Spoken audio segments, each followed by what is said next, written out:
Spelling ko.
Makikita sa viral video na ito ang isang nakahandusay na lalaki na pinalilibutan ng mga tao sa Cabanatuan City. Bugbog sarado ang duguang lalaki na maririnig na nagmamakaawa. Pamilya ko ko, balik mo yung mga anak ko. Pero tuloy pa rin ang pag-upak sa kanya ng mga lalaki.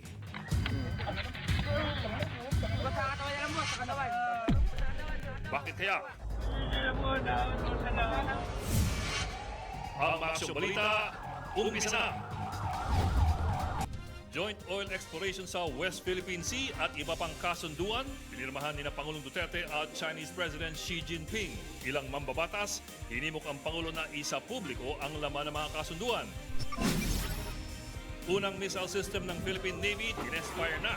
Tiyempo habang nasa bansa ang Pangulo ng China. There's no purpose na ipakita yan. Senador Antonio Trillanes, umapela sa Makati Court na payagan siyang bumiyahe sa Europa at Amerika. Guro sa Bulacan, pinatay ng dating ka-live-in sa loob mismo ng paaralan. Suspect, gusto raw makipagbalikan. 4 na construction workers arestado sa paggamit ng droga sa ilalim ng kontrobersyal na footbridge sa Kamuning EDSA. At Kote in Aksyon, bahay ng singer na si Jimmy Bondok, pinasok ng mga magnanakaw.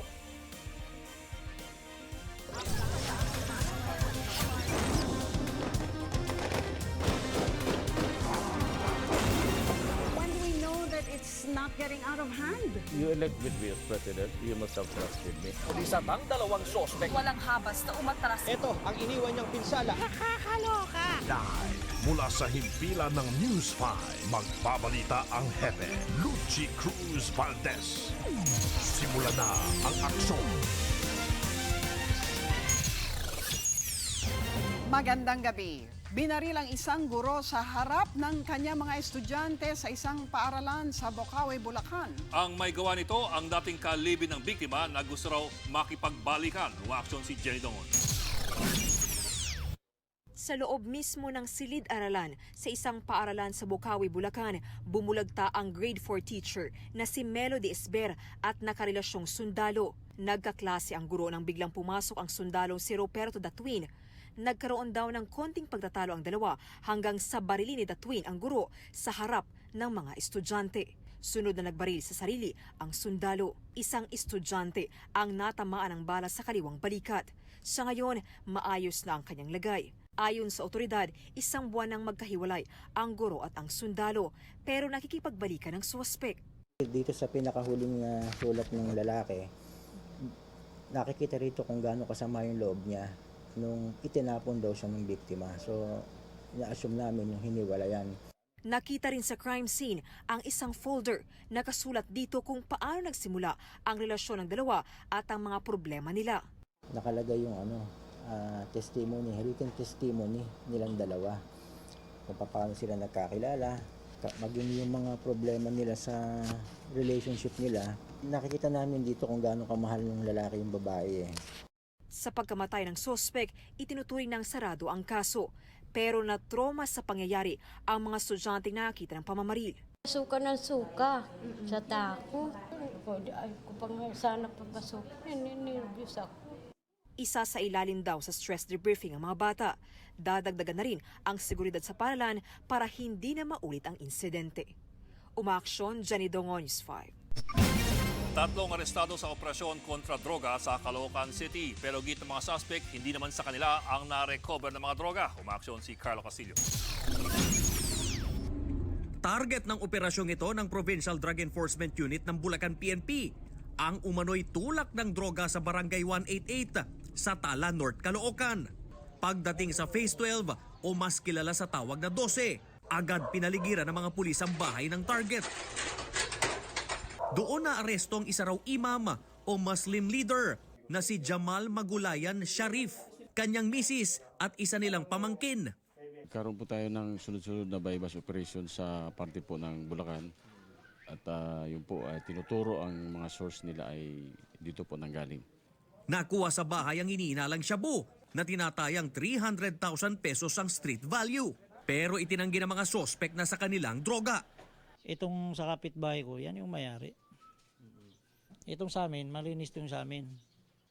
Nagkataon lang na isa lang yung daanan namin. Siyempre, dire-diretso yun sa akin eh. Ay sana magpakita ka na kung saan ka demonyo ka. Huwag mo kaming anuin kasi kami ang napagbintangan dito eh. Pero ayon sa mga pulis, sina Sharif ang itinuturong supplier ng droga sa Bulacan at Novaliches sa QC.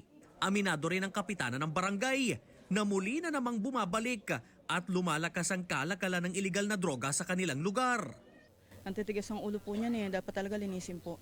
Ngayon nagre-request nga po ulit ako na malagyan po ulit ng pulis dito kasi naglagay po kami ng detachment po dito sa loob ng Phase 12. Umaaksyon, Carlo Castillo, News 5. 5 drug suspect naman ang napatay ng mga pulis sa Pasay at Bulacan. Ang isa, ginawa raw drug den ang pinipwestuhan niyang puntod sa sementeryo. Umaaksyon si Marian Enriquez.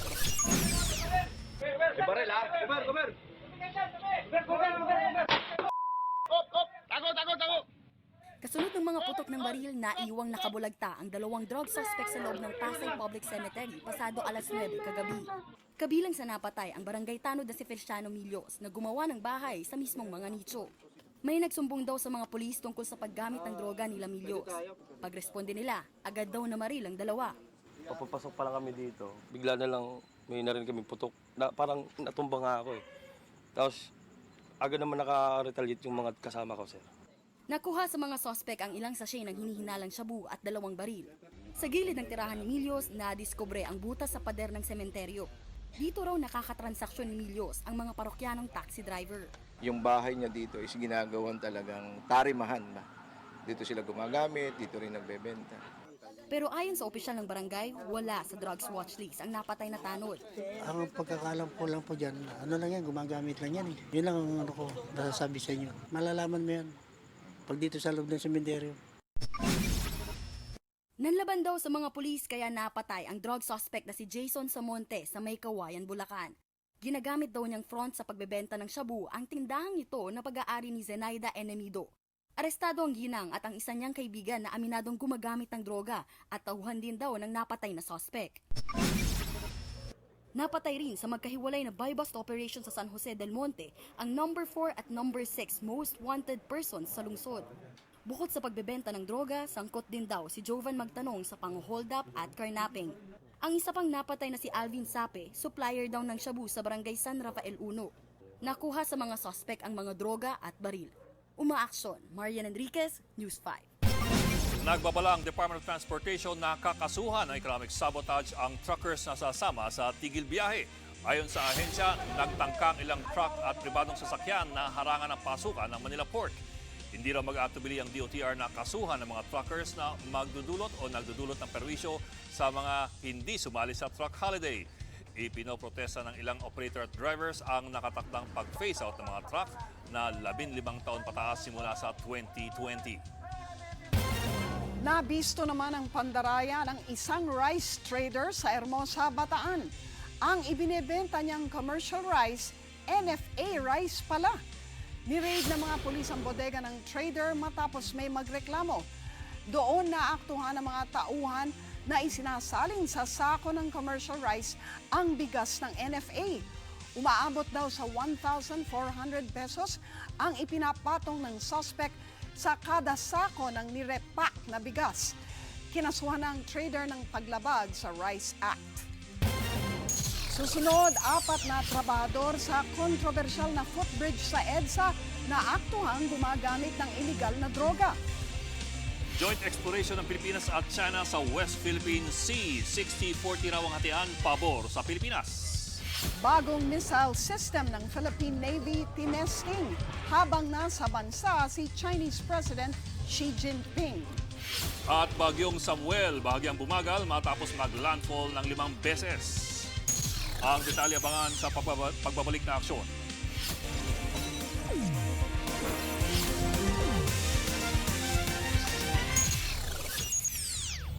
Sabi ba nila, that DUTERTE is not a human right, that's not human. He's a monster.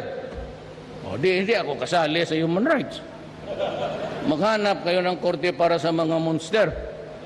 Kayo na rin nagsabi. Yun ang sabi nila, bakit pinapatay ni Duterte yung mga mahirap? Hoy, mga shabu is a commodity for the poor. Ang mga mayaman sa Maynila, hindi yan shabu, cocaine, heroin. Pero hindi masyado magloko, kasi may mga pera, hindi naman magpatay. Just to get the money to get the fix. So, wala.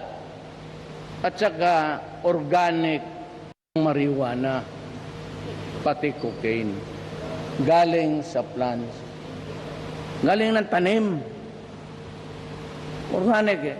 Itong shabu is a chemical. Yung formalin, yung ipang-embalsamar sa patay. Tapos yung tubig ng baterya. Yun ang tubig nila. Kaya ang tao talagang maluloko. Now, tell me, sabi noon 3 million plus ang addicted. There was this raucous quarrel argument about the exact number. Si Bato, who is by the way running for senators, kung malaala lang rin ninyo, he used to be my chief of staff for so long a time. Mahusay talaga to. Kailangan ninyo ng mga pulis na matino. At saka may isang ano pa, bawal daw sa kampanya. Wala man ako sa Pilipinas.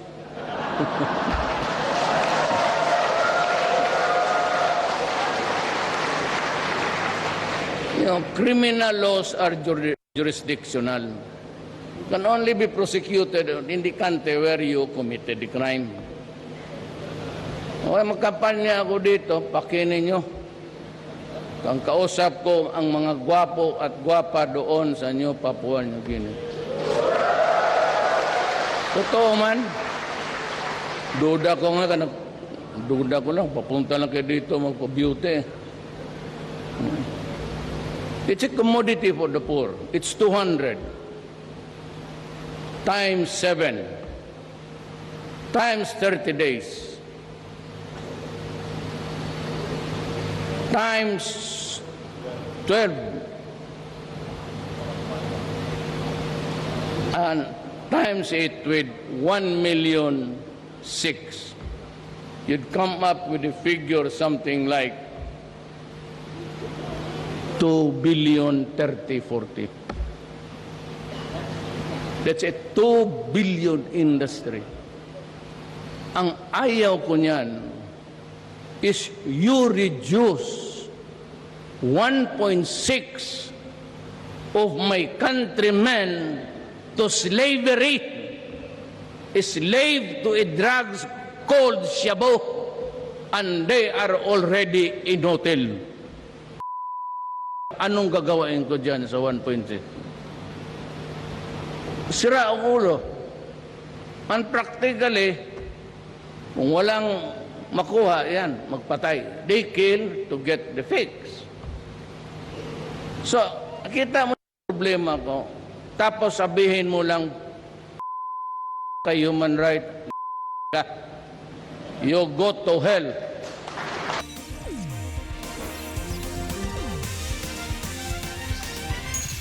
Arestado ang 4 na trabahador sa kontrobersyal na footbridge sa EDSA. Naaktuhan daw kasi sila habang nagpapakahay sa droga sa ilalim ng tulay. Umaaksyon si Dindo Flora. Dahil sa sobrang taas, naging kontrobersyal ang MMDA footbridge na ito sa Nia Road sa EDSA, Quezon City. Kagabi, nabistong sa ilalim nito sa loob ng barracks. Nagpapakahay naman daw ang 4 na construction worker na kabilang sa gumagawa ng tulay. Ayon sa pulis, may residenteng nagsumbong tungkol sa pagbatak ng mga trabahador kaya nagkasa sila ng operasyon. Sa pusher buyer natin na nandun nakikipagtransact, ito'y about to start yung ano nila, yung pag-drug session nila kung saan nung nag-consummate yung ating yung ating yung bypass, yun naman na napresignal yung ating itong ating pusher buyer kung sa yung mga ibang kasamahan ng sa team pinuntahan at dito naman nila naaktuhan na talagang sila ay gumagamit. Nakuha sa mga sospek ang 4 na sachet ng hinihinalang shabu at mga paraphernalia. Pero giit na mga nahuli, nadamay lang sila sa kasamahang nagsashabu. Set up lang din daw ang ebidensyang nakuha. Ang nakuha kasi na sa amin is oil lang na may kasamang yung gamit. Ngayon, pagdating sa nagtataka na kami kung bakit mayroon ng ibang mayroon ng ibang mga accessories na nilalagay nila. Maging ang ina ng isa sa mga sospek, iginiit na hindi adik ang kanyang anak. Kahit na mahirap kami, hindi kami ng ganyan, hindi naman doon. Karating lang yan, isang buwan pa lang yun, nakarating galing Masbate. Nang sisineno ng alimasag, sa hirap ng buhay, makarating lang ng Maynila. Nilinaw naman ng MMDA na hindi nila empleyado ang mga sospek. Ang kontraktor daw ang kumuha sa mga ito at pinapalitan na nila. Hindi rin daw makokompromiso ang integridad o kaligtasan ng ginagawang footbridge. Umaaksyon. Dindo Flora, News 5. Kontinaksyon ng pagkuyog ng taong bayan sa lalaking nagtangkaraw magnakaw ng motorsiklo sa Cabanatuan, Nueva Ecija. Duguan at nagiiyak ang lalaki pero panay pa rin ang pagtadyak at pagsuntok sa kanya. Pilitin siyang hinahanapan ng identification. Pero nakita sa kanyang bag ay t-shirt na posible raw niyang ipalit pagkatapos ng pagnanakaw ng motor. Na-recover din sa kanya ang tools na gagamitin daw niya sa pagnanakaw. Kontakin mo? Kasi cellphone mo. Bakit ito nakawa? Kinontak ba ako? Bakit mo nakamay mo ito? Sa ngayon ay nakadetain na raw ang lalaki sa City Hall. Sapul din sa CCTV ang pagnanakaw sa bahay ng singer at pagkor official na si Jimmy Bondok sa Quezon City. Alauna ng madaling araw kahapon, umakyat sa bakod ng kawatan at sa kanya binuksan ang gate. Nakunan din ang pag-iikot ng suspect sa loob ng bahay. Ayon kay Bondok, natangay ang kanyang laptop at camera. Tinutugis na raw ngayon ng mga pulis ang suspect. 29 na kasunduan ang pinirmahan ng Pilipinas at China kasabay ng state visit ni Chinese President Xi Jinping. Kabilang dito ang joint oil exploration deal sa West Philippine Sea. Maaksyon si Jenny Dongon. Sa harap ni na Pangulong Duterte at Chinese President Xi Jinping, nagpalitan ng iba't ibang kasunduan ang mga opisyal ng Pilipinas at China sa Malacanang. Laman na mga kasunduang ito ang 29 na Memoranda of Understanding, letters, loan at commercial contracts na pinirmahan ni na Duterte at Xi sa kanilang bilateral meeting. Nakasaad dito ang mga tulong na matatanggap ng Pilipinas sa China sa mga proyektong pang-infrastruktura, edukasyon, agrikultura, ekonomiya, kalusugan, customs, banking at maritime industry. Pero pinakaumali ng kontrobersiya sa lahat ang MOU na nagtatakda ng joint oil exploration ng dalawang bansa sa West Philippine Sea. Sa kabila ito ng namuong tensyon ng Pilipinas at China dahil sa ilang pinag-aagawang teritoryo roon. Hindi pa isinasa publiko ang anumang detalye tungkol dito pero paglilinaw ni Energy Secretary Alfonso Cusi, wala raw dapat ikabahala. Gaya raw ng sabi ng Pangulo, hindi nito isusuko ang claim ng bansa kahit pa may ganitong kasunduan. It is really just a cooperation to find ways or to find a solution. So it is an exploration to explore solution. Sa kanilang joint statement, sinabi ni Xi na isusulong niya ang mapayapang pagtugon sa issue katuwang si Pangulong Duterte. China and the Philippines have a lot of common interests in the South China Sea. We will continue to manage contentious issues and promote maritime cooperation through friendly consultation. And we will work alongside other ASEAN countries towards the conclusion of the COC consultations based on consensus within 3 years. Nauna nang sinabi ni Pangulong Duterte na tatapusin niya ang COC bilang ASEAN-China Coordinator bago matapos ang kanyang termino. Tiwala naman ng Pangulo na mas mapapatibay pa ang ugnayan ng dalawang bansa sa pagbisita ni Xi. With mutual respect, sincerity, and adherence to sovereign equality, I will continue to work closely with President Xi to deepen the relationship between our great countries so we may together secure a peaceful and prosperous future for both our peoples and for the entire region. Bandang 1:30 ng hapon, lumipad na pabalik ng China si Xi. Umaksyon, Jenny Dongonis 5. Ilan pang senador ang nanawagan sa palasyo na ilabas ang detalye ng lahat ng kasunduang pinasok ng China at Pilipinas. Pero si Senate President Tito Soto, kumpiyansang makabubuti ito sa bansa, lalo't ang magiging hatian daw ng kita sa joint oil exploration ay 60-40 pabor sa Pilipinas. Maaksyon si Mayan Los Baños. Walang nakikitang problema si Senate President Tito Soto sa pinasok na joint oil and gas exploration deal ng Pilipinas at China sa West Philippine Sea. Kung tutuusin nga raw, hindi ito magagawa ng Pilipinas nang mag-isa. Dagdag pa ni Soto, baka ito na ang solusyon sa problema ng bansa sa langis. Napakatagal na ng panahon yung kabuuan ng Asia. Bakit lahat ng mga kapitbahay nating mga bansa ay mayroong langis? Diba? Ay imposible naman nung magbato ang Panginoon Diyos ng langis sa Asia, Pilipinas na iniwasan. Imposible. Kaya tiyak na meron. Ngayon, ang problema, hindi natin kayang mag-isa. Hindi pa raw nakikita ni Soto ang pinirmahang kasunduang kaugnay ng joint exploration. Pero ang alam daw niya, liyamado ang Pilipinas pagdating sa hatian ng kung ano mang makukuhang resources sa dagat. I'm private to, and I just cannot disclose where and how, but I'm private to a proposal that was agreed upon by the President and that there are already talks with China and more or less it seems to be very positive ang response. Na kung magkakaroon tayo ng joint exploration, 60-40. 16 Philippines, 40 sa China. Yun yung proposal. At mukha namang acceptable.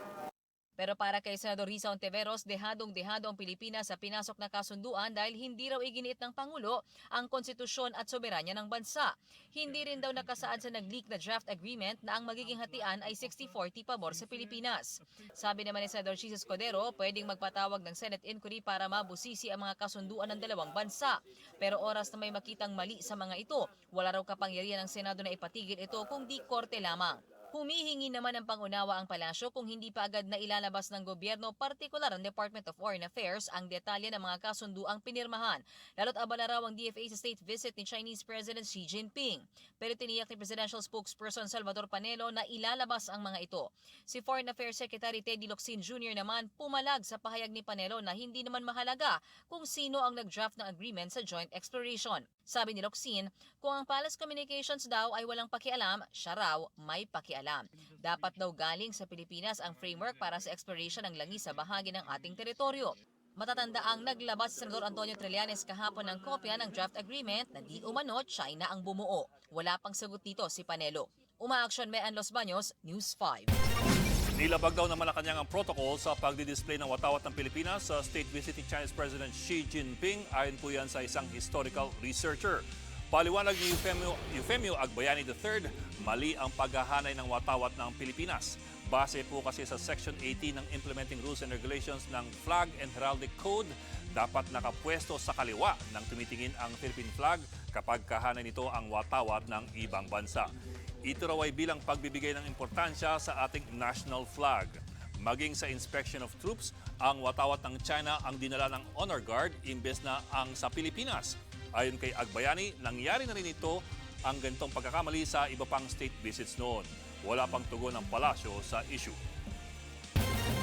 Tinesting ng unang missile system ng Philippine Navy kanina. Bagamat tiyempo ito sa pagbisita ni Chinese President Xi Jinping, wala naman daw gustong ipahiwatig ang militar. Umaaksyon si Kim Son. Sa drill na ito, unang nasubok ang bagong Spike Extended Range missiles ng Philippine Navy.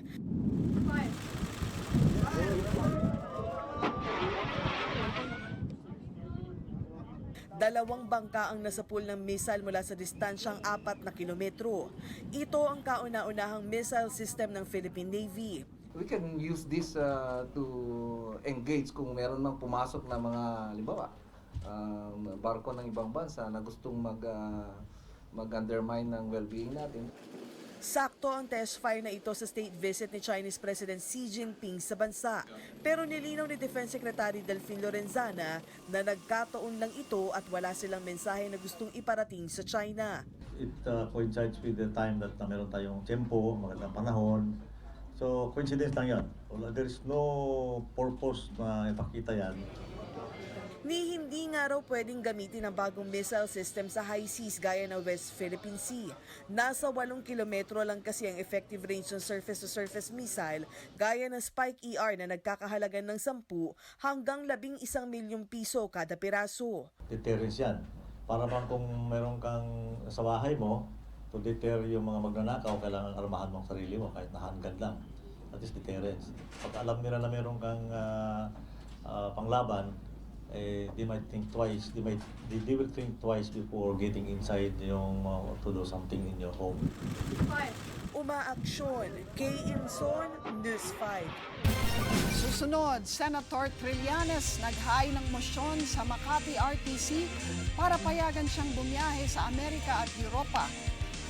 50 patay sa suicide bombing sa Afghanistan.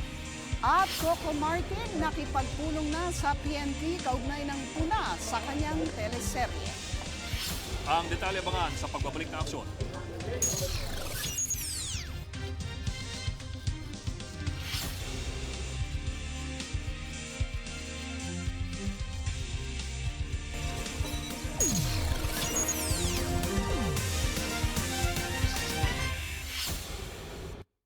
But I've always been of the belief that unless this country will have law and order and corruption stop in government, we will go nowhere. Mark my word and remember me when I'm gone. So that I'd like to encourage, urge, and move businessmen, especially foreigners and locals, that if there's anything that bothers you in the course of your business, in your application to do business, or in the running of your business, and you run into something like attempts or demands amounting to corruption, everybody is put on notice that you can have an audience with me in my office by the Pasig River. I'm giving you a 24 hours audience should the case may be.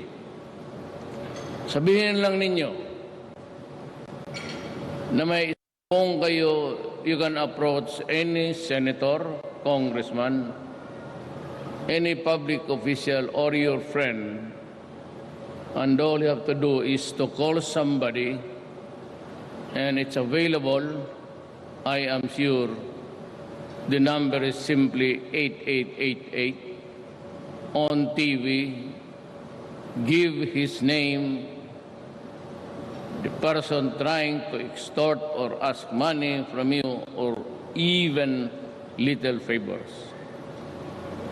It is not allowed by law. It is not mine. I am here just to enforce it because I said, unless we stop corruption, the Philippines would be just like a flotsam going by the tide of the sea, to and fro. But if you have something against anybody in government, anybody at all, go to me, I will contact you, and I will call the person you are complaining against. And the three of us will talk. And I assure you that if it is indeed something which amounts to corruption or graft, I'll give you the privilege of slapping that person a dozen times in front of me.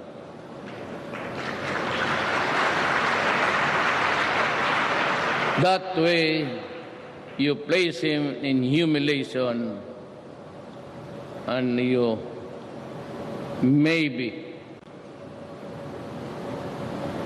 shed of his dignity. And those are the right remedies for an idiot who is not needed in the government. Humiliation and maybe a loss of face is more than just the money. It is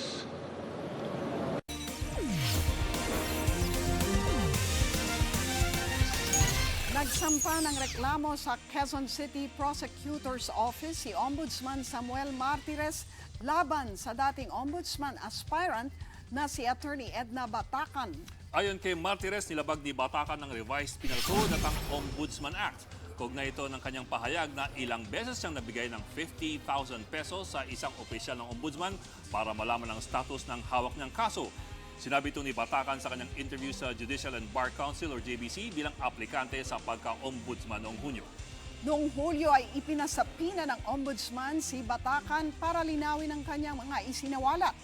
Pero hindi sumipot si Batacan at sa halip ay sumulat para itanggi ang mga sinabi niya sa JBC interview. Hindi muna nagkomento si Batacan habang di pa nakakakuha ng kopya ng reklamo. Pero naninindigan daw siya sa kanyang mga sinabi sa JBC interview. Hiniling ni Senador Antonio Trillanes sa Makati RTC Branch 150 na payagan siyang makalabas ng bansa sa kabila ng whole departure order sa kanya. Sa kanyang motion, sinabi ni Trillanes na inimbitahan siya sa ilang pagtitipon sa Netherlands, Spain at United Kingdom mula Disyembre hanggang Enero 2019. Makikipagkita rin siya sa ilang grupo sa Amerika hanggang sa Pebrero. Isinama rin ni Trillanes sa kanyang motion ang travel order na pirmado ng Senate President Tito Soto. Nakabinbin pa rin sa Branch 150 ang motion for reconsideration ni Trillanes matapos makansela ang kanyang amnesty. Ang Branch 150 ang duminig noon sa kaso niyang rebelyon kaugnay ng Manila Peninsula Siege noong 2007. Nanumpa na kay Justice Secretary Menardo Guevara si Nicanor Faeldon bilang hepe ng Bureau of Corrections. Isinagawa ito isang araw matapos mapirmahan ng Pangulo ang appointment paper ni Faeldon. Pinalitan niya si Ronald De La Rosa na tatakbong senador. Inaasahan ang turnover at pagsisimula sa trabaho ni Faeldon sa susunod na linggo. Kabilang sa problemang haharapin niya ang droga sa bilibid at congestion ng mga preso. Ito na ang ikatlong appointment ni Paeldon sa ilalim ng Duterte administration. Naniniwala si PXP Energy Chairman Manny V. Pangilinan na magandang hakbang ang pagpirma ng China at ng Pilipinas ng Memorandum of Understanding patungkol sa oil and gas development. Para kay Pangilinan, malaki ang magagawa nito para matiyak ang energy security ng bansa. Umaasa raw si MVP na positibo ang resulta nito sa mga plano ng kanilang kumpanya pagdating sa exploration at development work. Matatanda ang naudlot ang planong exploration ng PXP Energy sa Reed Bank sa West Philippine Sea. Sinuspindi kasi ng Department of Energy noong 2015 ang oil and gas drilling doon dahil sa mga tensyon sa China.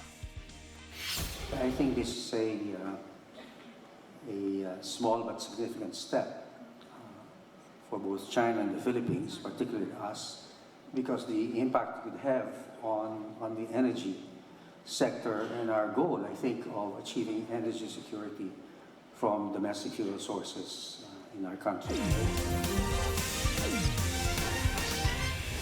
Sa aksyon abroad, 50 ang nasawi sa suicide bombing sa Kabul, Afghanistan.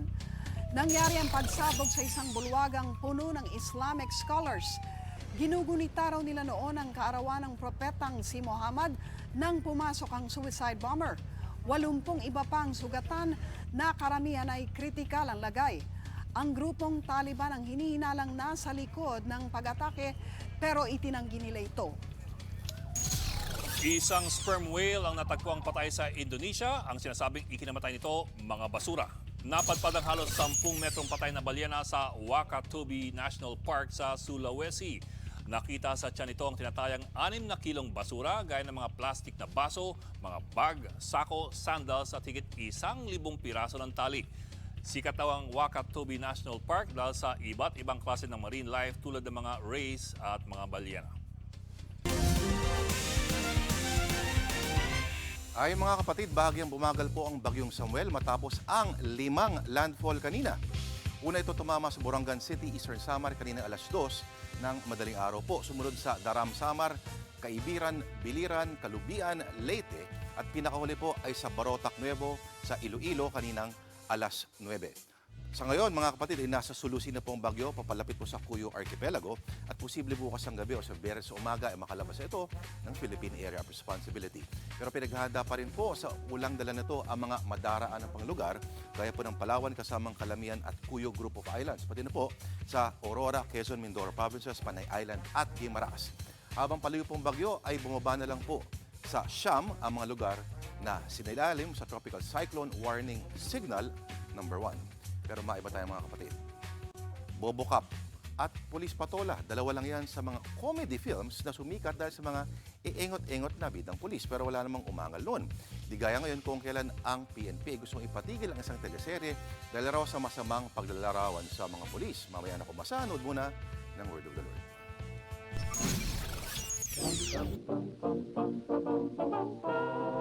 Yung angal ng PNP tungkol sa show na Ang Probinsyano, hindi na yon bago. Taong 2012, nagpanukala si Pampanga Congressman Dong Gonzales na pagbawal ang negatibong pagsasalarawan ng mga kongresista sa mga pelikula at telebisyon. Kasi nga naman, wala namang ibang pwedeng kontrabida sa mga teleserye at pelikula. Oo nga, hindi ba pwedeng aliens na lang ang kalaban ni Cardo Dalisay? Sigaw ng lahat, kuya, parang ang dami nating time. Hindi tayo busy sa paghabol sa mga big-time drug lords, no? Na nagpapasok lang naman ng bilyong-bilyong halaga ng shabu, no? Parang ang dami kasi dapat problemahin sa isang television show. Kung sa tingin mo ay mas kapani-paniwala ang isang TV program kesa sa totoong trabaho ng sarili mong ahensya na pinapatakbo gamit ang buwis ng tao, aba, mukhang may problema tayo. At ilang araw lang matapos lumabas ang pahayag ng pamunuan ng PNP, eto nangyari. Sa loob mismo ng Camp Bagong Diwa sa Taguig, humandusay si P1 Mark Carlo Pasamba matapos pagbabarili ng kapwa-pulis. Pero syempre, isolated case lang yan. Matino naman kasi ang mayorya ng kapulisan. May mga ilan-ilan lang naman na pasaway. Take note, ilan lang naman. Konti lang. Ang lasing na pulis ang inaresto. Walang mukhang maiharap ang 4 na pulis na ito matapos ireklamo ng kidnapping. Pulis Maynila na may nanggahasa umano ng menor de edad. Kado naman ng 5 pulis sa magkakahiwalay na bypass operation ng PNP. Mismong mga pulis Caloocan ang umami na si Kian ang nasa video. Nakalupod at nakaposas daw si Carl Angelo Arnaiz ng patayin ng mga pulis sa Caloocan. Kasuhan si Superintendent Rafael Dumlao kaugnay ng pagdakip at pagpatay sa Korean businessman na si Kinuhanan ng armas at tinutukan ng baril ang mga gwardya at 4 na pulis para lamang mapasok ang selda ni Mayor Espinosa. Eto ngayon ang gusto kong malaman. Bakit ngayon lang sila umangal? Hindi naman umangal doon ng PNP sa ulig na kwento na may mga matataas na opisyal na sangkot. In fact, maraming FPJ movies ang kontrabida ay mga high-ranking police officials at mga politiko. So, kung ganun pala yung usapan, dapat matagal lang umangal din yung ibang kawani ng gobyerno. Sa ilang pelikula ni FPJ ganang kapag puno ng salop, ako ang huhusga at hindi ka nasisikatan ng araw, ang role ni Eddie Garcia ay corrupt at nuknukan ng immoral na huwes na manyakis at mamamatay tao, si Judge Ricardo Valderrama. Dapat pala, noon pa lang, umangal na ang Department of Justice. At oo nga pala, kasi naman napakahaba ng araw na tinatakbo ng teleserye kung saan na ron napupunta ang istorya. Kaya sa gantong usapan. Pero, isa lang ang tanong ng sambayanan. Sino sa kanila ang mas pangmatagalan?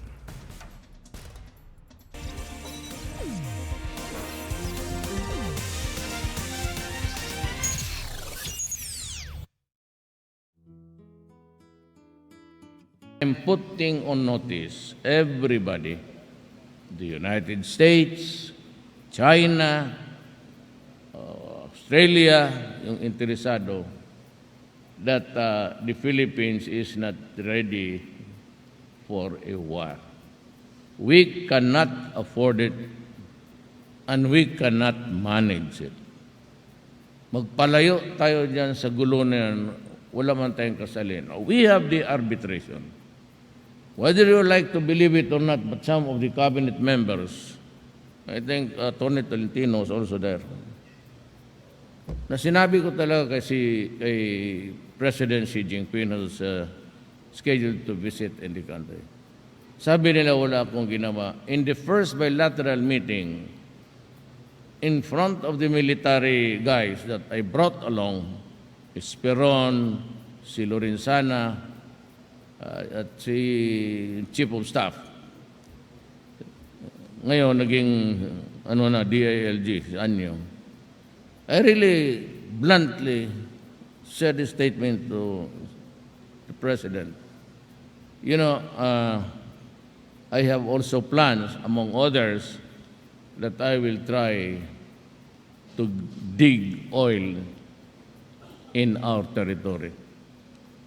Nagsabi niya, well, you know, Mr. President, we just renewed our good relations, which was interrupted, sinabi ng previous president. So nandito ka naman, we will just have to solve it the peaceful way. Yes, of course. Sabi ko, I cannot afford to go to war with you. It would be a massacre. I would not commit any of my soldiers or policemen to an exercise that would only end up in slaughter. So we'll talk about it from time to time. So ngayon, naunahan sila, but I'm trying, I'm inviting the United States. Ang una, ang Israel. They had partnered with us for an exploratory activity. I'm not limiting it to anybody. China is claiming, but I said, well, you know, we won the arbitral. Nanalo ka tayo. Sabi ko, how can I face the Filipino nation? Sabihin mo, hindi kumukuha yung oil dyan. Inanalo ako, then you claim it as historical property. Inyo talaga. But international court says, sa Court of Arbitration, that's a body under the UN, nanalo kami. So, sabi niya, we'll just proceed with caution. Handahan lang. And so now, meron na tayong, maybe we'll also try another activity of exploration. Exploration lang naman eh. The word is to explore, meaning to say to find out. Pero yung oil, sinabi ko sa China, kung meron man at kayo yung mag-drill dyan ng oil, sabi ko, I will have to insist on mas malaki yung amin. Amin yan eh. Sabi niya, amin rin yan. O, inyo nga, pero amin yan. So, kailangan mas...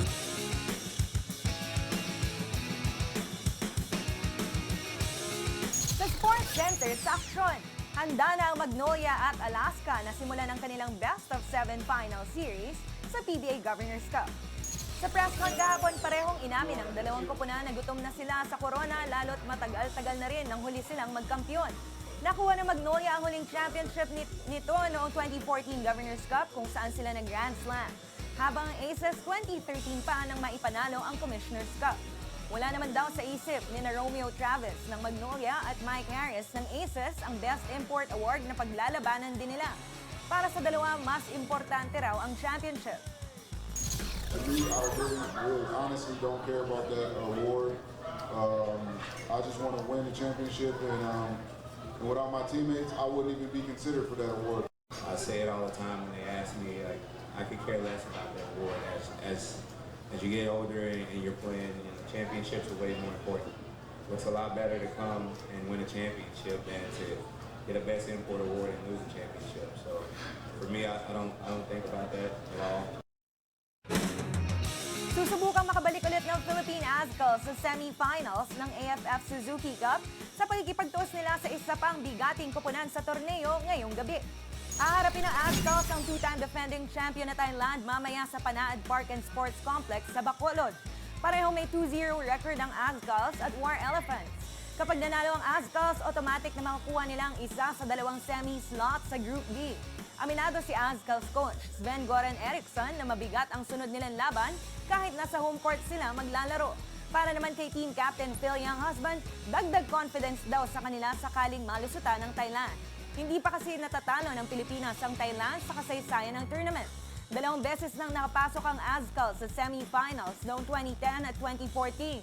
Mapapanood ang laban ng Azkals sa Thailand live mamayang alas 8 ng gabi sa ESPN 5. Hola mga kapatid, nakipag-meeting na ang staff ng FTJs ang probinsyano sa Philippine National Police. Agad hinanap ng bida ng soap na si Coco Martin, si PNP Chief Oscar Albayalde. Pero nasa UAE ngayon ang general para dumalo ng Interpol Assembly. Kaya sina DILG Secretary Eduardo Año at iba pang PNP officials muna ang closed-door meeting kina Coco. Matatanda ang inireklamo ni Albayalde ang teleserye dahil sa pagbibigay nito ng masamang karakter sa mga pulis, lalo na sa PNP Chief.